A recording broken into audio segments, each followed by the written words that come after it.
오늘 우리에게 주시는 하나님의 말씀은 출애굽기 2장 23절에서 25절과 요한복음 8장 31절에서 32절입니다. 구약성경 84쪽과 신약성경 186쪽입니다. 먼저 구약의 말씀을 다 함께 봉독하겠습니다. 여러 해 후에 애굽 왕은 죽었고 이스라엘 자손은 고된 노동으로 말미암아 탄식하며 부르짖으니 그 고된 노동으로 말미암아 부르짖는 소리가 하나님께 상달된지라. 하나님이 그들의 고통 소리를 들으시고 하나님이 아브라함과 이삭과 야곱에게 세운 그의 언약을 기억하사 하나님이 이스라엘 자손을 돌보셨고 하나님이 그들을 기억하셨더라. 신약의 말씀을 다 함께 봉독하겠습니다. 그러므로 예수께서 자기를 믿은 유대인들에게 이르시되 너희가 내 말에 거하면 참으로 내 제자가 되고 진리를 알지니 진리가 너희를 자유롭게 하리라. 아멘. 교회여 세상을 변화시켜 이 땅에 하나님의 나라가 오게 하라. 우리 한국교회가 한참 부흥할 때 한국에 있었던 모든 교회들이 모토로 삼았던 그런 슬로건이었었습니다. 그 신학적인 입장이 진보적이건 보수적이건 복음주의적이건 에큐메니칼적이건 심지어는 근본주의적이건 간에 당시에 세상은 교회의 만만한 선교의 장이요 어떤 식으로든지 변화되어야 되고 또 변화시킬 수 있다고 교회는 확신했었습니다.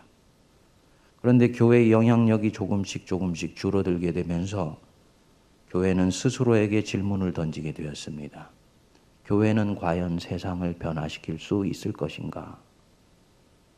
세상은 잠시 뒤에 여기서 한 걸음 더 나가서 교회에게 묻고 있습니다. 교회는 과연 스스로를 변화시킬 수 있는가? 세상 변화는커녕 자기 자신의 산적한 문제들도 해결하지 못한 채 헤매고 있는 교회의 자정 능력에 대해서 의구심의 눈초리를 보내고 있는 것입니다. 여러분들 생각은 어떠십니까? 세상 한복판에 하나님의 통치가 임해야 된다. 그렇게 교회가 애써야 된다. 그것은 교회의 포기할 수 없는 대사명 맞지요? 그런데 과연 한국 교회는 그런 과제를 수행할 수 있는 영적 능력과 경륜과 세상을 감화시킬 도덕성을 갖고 있다고 보십니까? 아마 그렇다고 선뜻 대답할 수 있는 분들은 없을 것입니다. 1970년대부터 90년대까지 한국교회 큰 부흥의 견인차 역할을 했었던 복음주의 진영은 이 부분에 대해서 자신감을 갖고 있었습니다. 그들은 개인의 생각과 마음이 바뀌면 세상은 바뀔 것이다. 그래서 열심히 제자 훈련을 하고 개인의 영적인 각성에 힘을 쓰고 경건 생활에 총력을 기울이도록 했습니다. 한 사람 한 사람을 그리스도의 제자로 변화시켜서 세상에 내보내면 그 사람들이 죄와 악으로 가득 차 있는 세상 한복판을 하나님의 나라로 바꿔갈 수 있을 것이라고 믿었던 것입니다.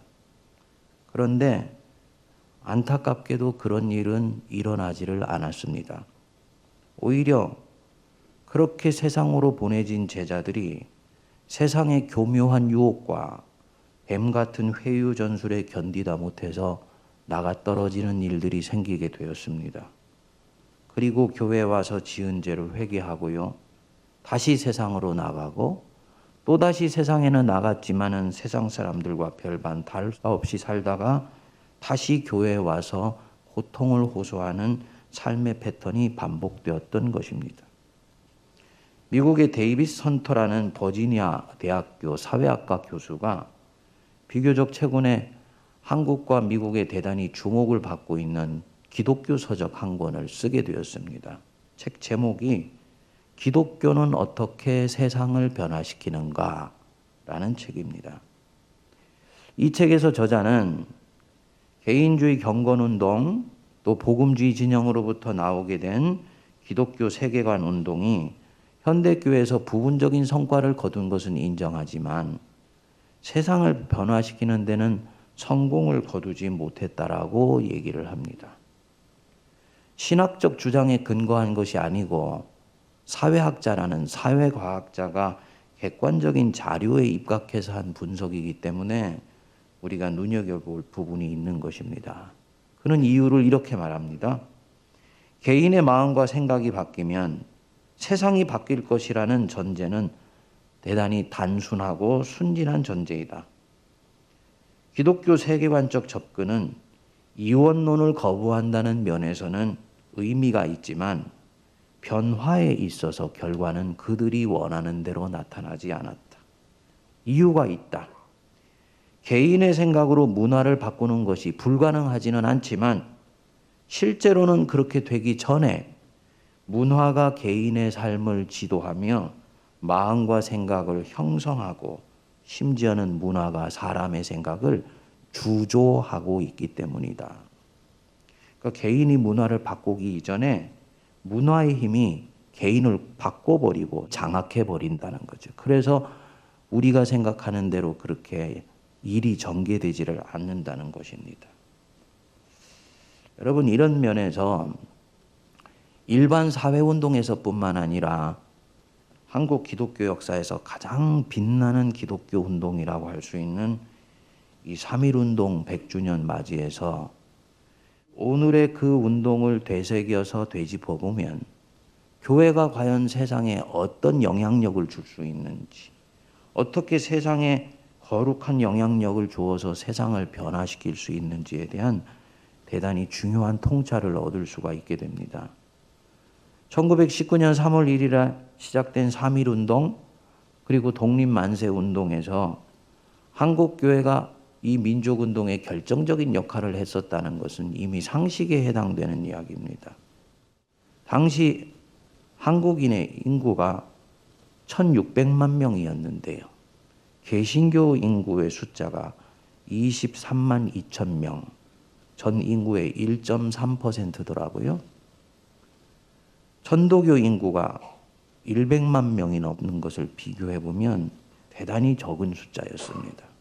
그런데 3.1운동 준비 과정에서 천도교와 대등하게 어깨를 나누면서 참석했을 뿐만 아니라 실제 거사에 들어가서는 천도교보다도 더 주도적으로 운동을 이끌어가게 됩니다. 33인의 민족 대표 중에서 우리 개신교인이 거의 절반에 이르는 16명이죠. 3.1운동과 관련해서 체포 구금된 사람이 당시에 19,525명이었는데 개신교인이 3,373명으로 전체 17.3%를 차지했습니다. 그러니까 11.7%를 차지했던 천도교 피소자보다도 훨씬 많았습니다. 개신교인 피소자 중에 244명 교역자의 숫자가 참여되어 있었는데 천도교 불교의 성직자를 다 합치더라도 2배가 넘는 숫자입니다. 특히 주목할 점이 여성 피소자였는데요. 개신교인이 471명, 전체 여성의 65.6%를 차지했었습니다.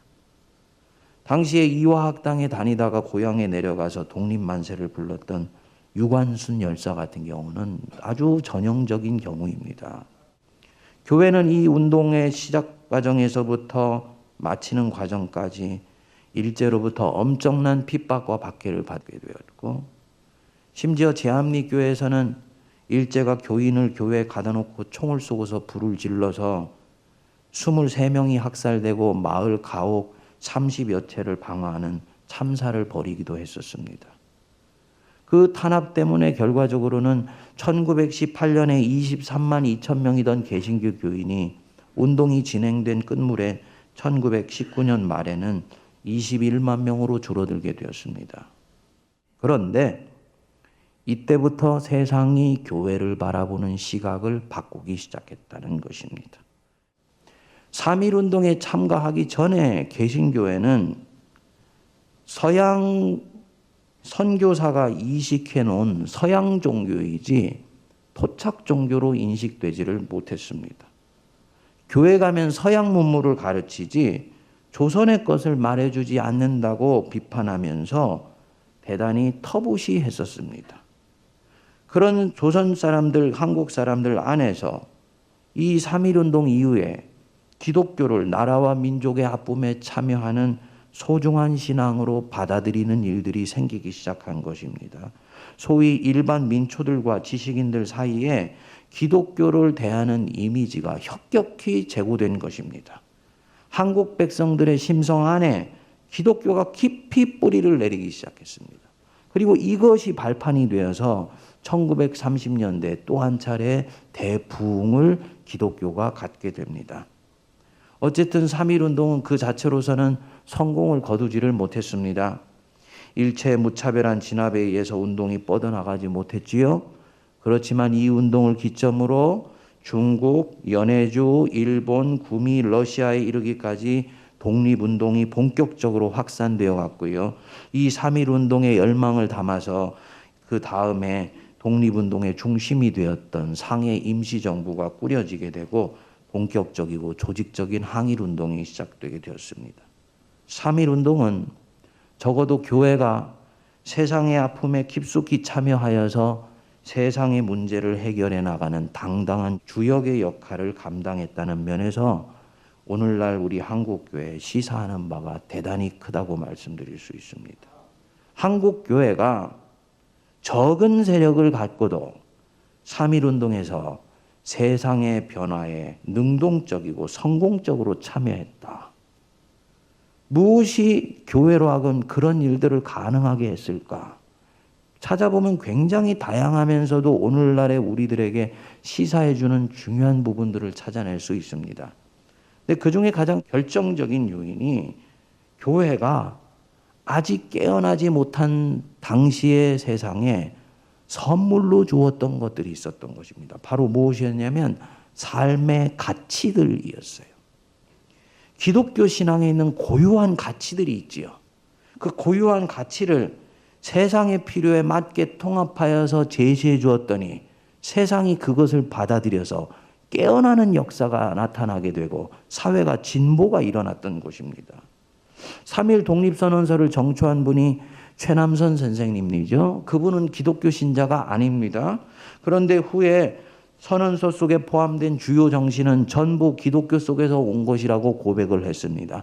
5등은 자애아 조선의 독립국임과 조선인의 자주민임을 선포하노라.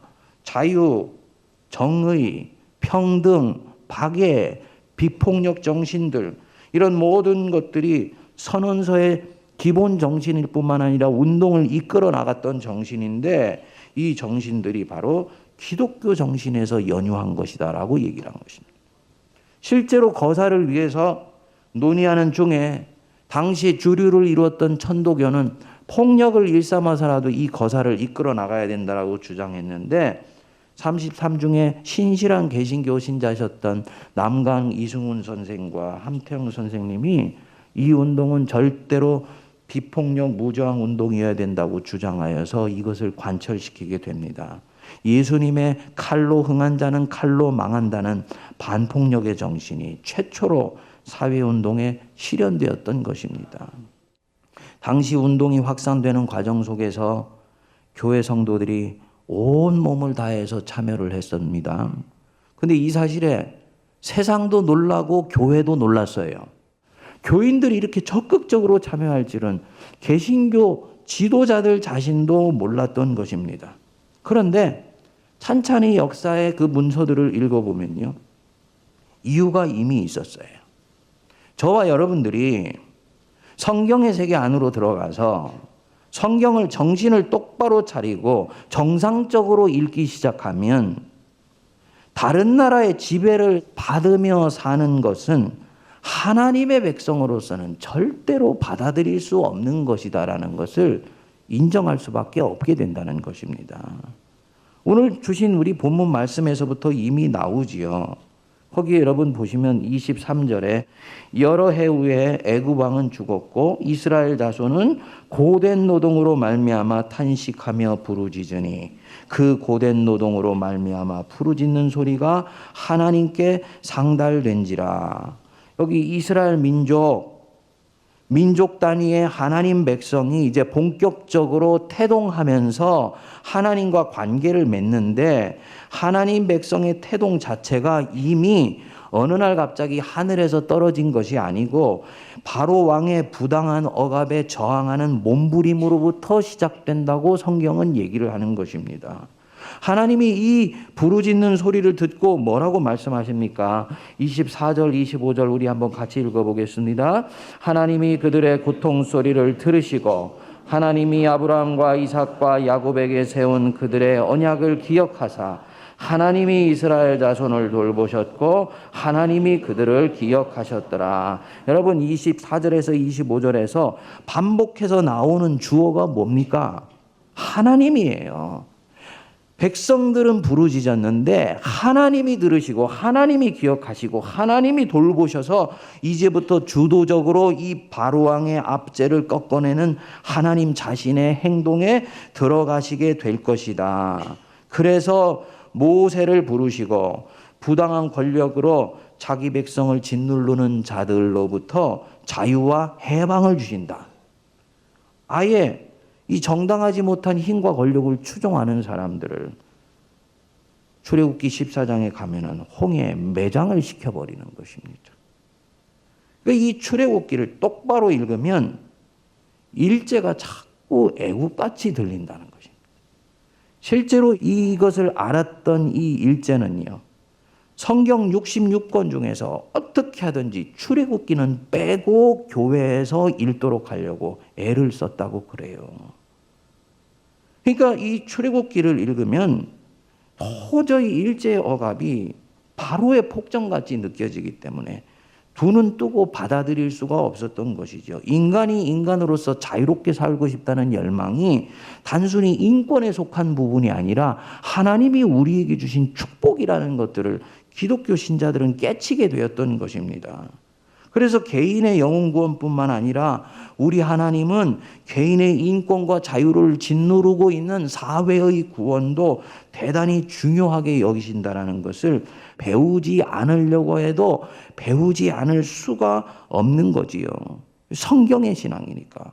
뒤에 아예 시편과 예언서에 가면 하나님이 자기 자신을 뭐라고 소개하십니까? 나는 객과 고아와 과부와 가난한 자의 하나님이다 하고 선언을 하세요. 신약에 가면요, 곳곳에 자유와 해방에 대한 메시지로 가득 차 있습니다. 그러므로 그리스도께서 너희로 자유케 하려고 자유를 주셨으니 너희는 굳세게 서서 다시는 뭐라고요? 종의 멍에를 매지 말아라. 일제하에 그냥 가만히 있는 거, 그건 종의 멍에를 매는 거야. 이렇게 우리 선조들은 읽을 수밖에 없었던 것입니다. 요한복음 8장 31절 2절 말씀에도 너희가 내 말에 거하면 참으로 내 제자가 되고 진리를 알지니 진리가 너희를 자유케 하리라. 제자는 진리에 살아가는데 그 진리를 알게 되면 그는 반드시 자유를 갈구하게 될 것이요, 자유를 얻게 된다는 것입니다. 진리는 절대로 자유와 분리가 될 수 없다는 걸 알게 되니까 일본의 식민 통치와 기독교 신앙은 같이 갈 수가 없는 것이라는 결론에 이르게 된 것입니다. 우리 선조 그리스도인들이 이것을 사회가 깨치기 이전에 먼저 깨친 거예요. 그래서 신앙 고백의 차원에서 이 운동에 참여하게 되었던 것입니다. 여러분 보세요. 세상은 아직 자유가 뭔지를 몰랐어요. 평등 생각도 못했습니다. 박애 인간을 두루두루 사랑한다? 그런 게 어디 있어요? 다 차별적으로 사랑하는 것이지요.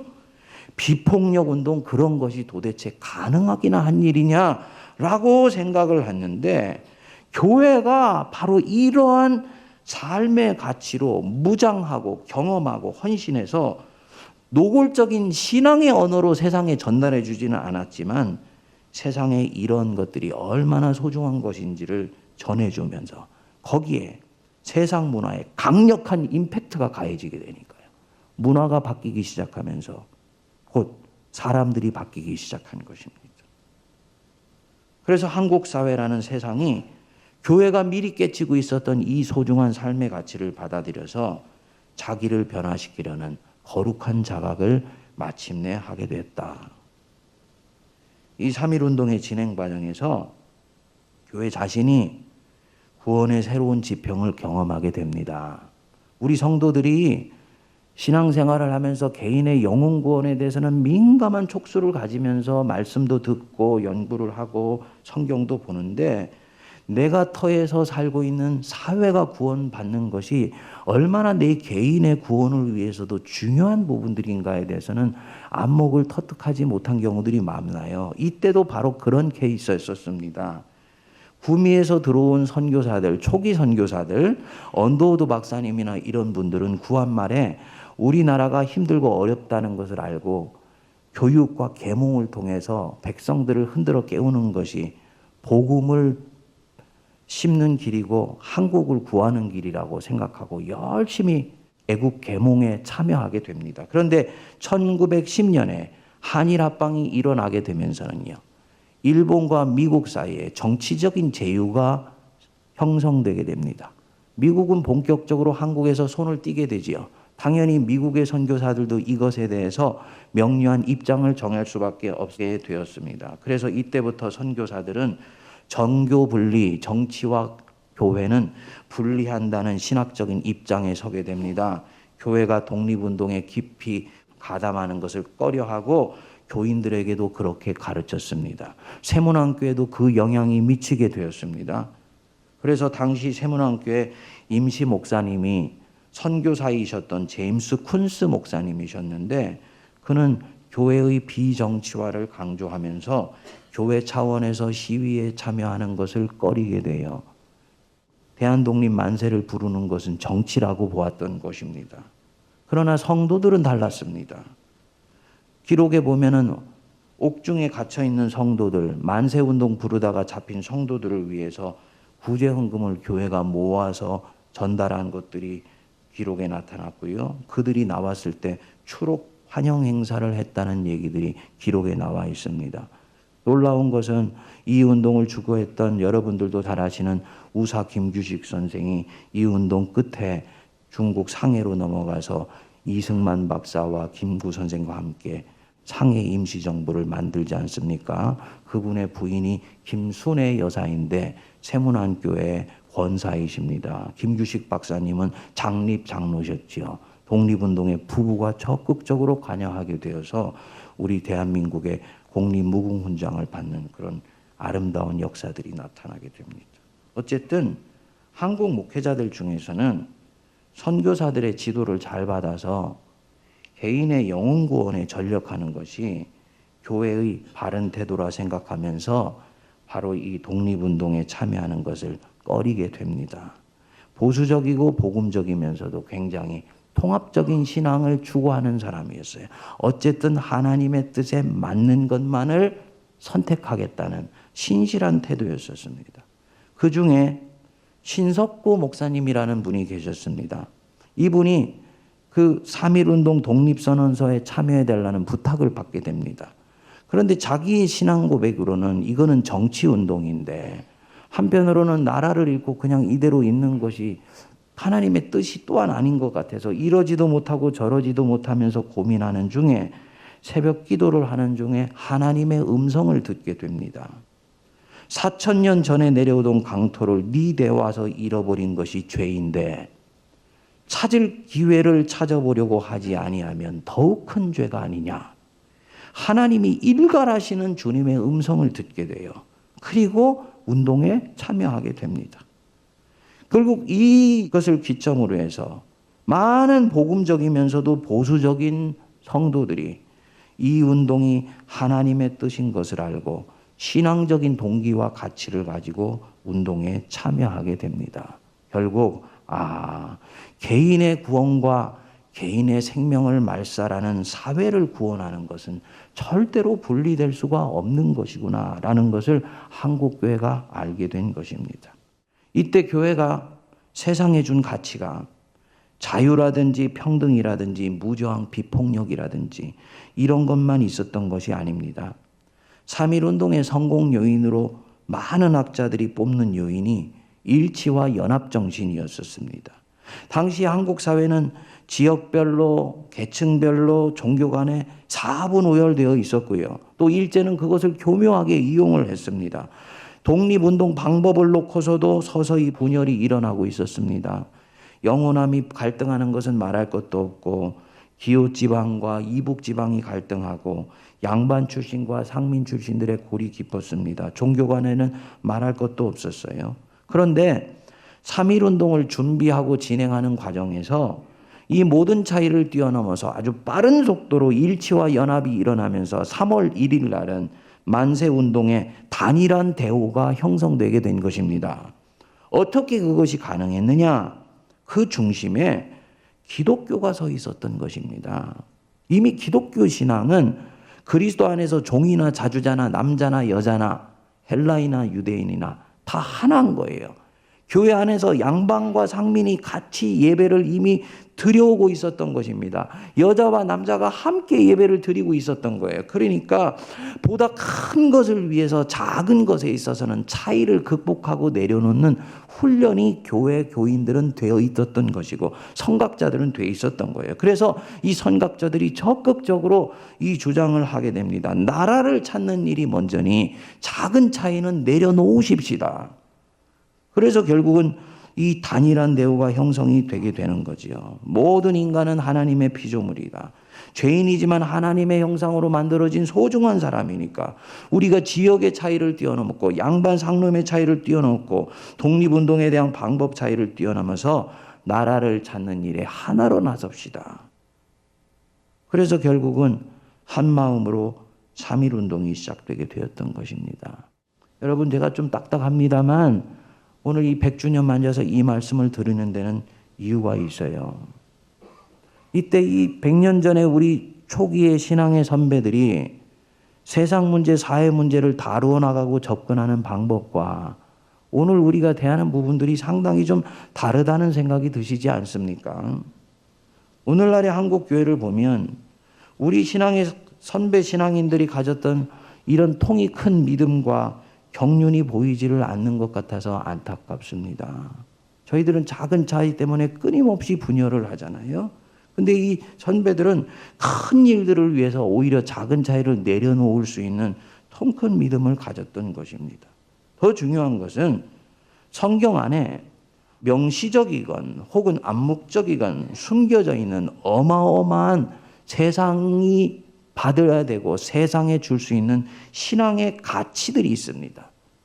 그것은 자유이기도 하고 평등이기도 하고 인간 사랑이기도 하고 비폭력일 수도 있고 오늘의 것으로 하면 환경일 수도 있고 민주일 수도 있고 혹은 번영, 플러리싱일 수도 있습니다. 근데 그것이 어떤 것인지 간에 세상에 있는 사람들이 아직 예수를 믿지는 않지만 그들 또한 하나님이 만드신 피조물이기 때문에 하나님이 주신 소중한 생명을 꽃피면서 살아갈 수 있는 소중한 생명의 권리를 가지고 있다라는 것들을 우리가 잊어요. 바로 이 소중한 가치들을 그들에게 심어줬을 때 이들은 아직 예수를 믿지는 않고 있지만 자신이 가지고 있는 이 생명을 꽃피우고 번영하면서 살아가다가 때가 되었을 때는 예수 그리스도의 사람으로 변화되는 역사가 일어나는 것입니다. 그 생명이 가지고 있는 권리를 누리면서 살아가는 것을 일컬어서 칼뱅 선생은 일반 은총이고 그것도 하나님의 은총의 영역이라고 보았습니다. 예수 믿고 구원받는 것은 특별 은총이에요. 그런데 오늘날의 교회는 특별 은총만을 세상에 전하려고 하지 믿지 않는 사람들도 하나님의 품속에 있는 주님의 피조물이라는 것을 잊어버리니까 결과적으로는 교회가 세상에 미칠 수 있는 영향력이 축소되어 버렸다는 것입니다. 대단히 중요한 부분이라고 저는 생각을 합니다. 사랑하는 여러분, 신앙의 선배들이 세상 변화를 도모했던 넓고도 깊은 경륜에서 우리가 배울 수 있게 되기를 바랍니다. 특별히 세문안교회는 세문안교회 영성의 포메이션은 한 사람 개인이 변화되는 것뿐만 아니라 그 변화된 개인이 살고 있는 세상과 특히 이 나라와 이 민족을 집요하게 끌어안고 기도하며 이 속에 하나님의 나라가 임하게 하도록 하는 것이 우리 세문안교회가 가지고 있는 중요한 가치고 비전입니다. 성경 안에 있는 그 위대한 신앙의 가치가 이 세상 한복판 물질주의와 만모니즘에 찌들어 살아가고 있으면서 자신의 생명이 쫄쫄 메말라 가는지도 알지 못한 채 물질의 노예가 되어가는 세상 사람들에게 하나님의 사랑과 은혜가, 자유의 가치가, 영혼이 꽃피는 놀라운 은혜의 가치가 전달되어지게 하는 일에 우리가 다 함께 쓰임받을 수 있게 되기를 바랍니다.